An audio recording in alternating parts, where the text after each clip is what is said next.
নীরব, জি sir বলেন। তোর এলাকায় তো আমার খুব নাম ডাক। হ্যাঁ।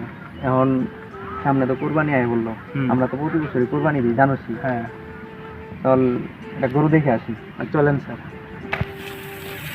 চলেন স্যার ওইটা দেখি। চলো।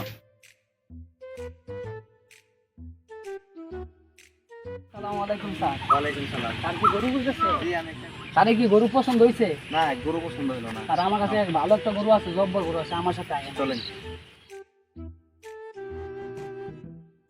চলো। দেন স্যার গরুটা।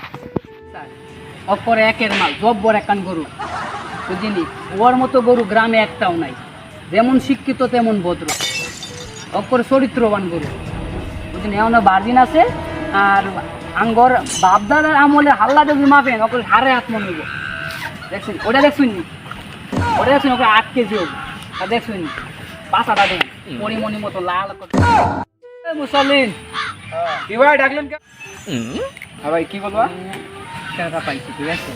আমি যা কমু খালি মাথা লড়াই। আচ্ছা পড়াটা বুঝছি স্যার, গরুর দাম তো 2.5 লাখ। এত একটু কম হয় না? দেখছেন না স্যার, গরু মাল দেন। গরু ঠিক আছে, কিন্তু দাম একটু বেশি হয়ে যায় না? আপনি আমার কাছে মানুষ 2,30,000 দিন।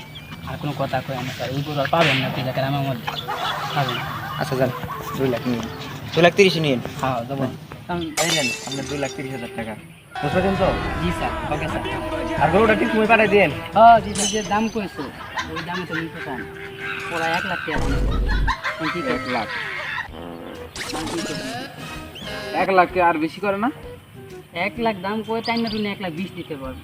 1,20,000? অনকি ছাড়বি গরু? ছাড়ার মধ্যে ছাড়মু। তাহলে ঠিক আছে, এই ধর তোর 1,20,000, ঠিক আছে? 1,20,000 1,20,000 আছে। আর যদি অন্য গরু থাকে তাহলে আমার কাছে বলবি। আচ্ছা, আরো গরু আসছে কিন্তু দেরি কি? ভালো দামে বিক্রি করে দেবো, ঠিক আছে? তাহলে তাহলে আমি যাই। হ্যাঁ আচ্ছা দাদা।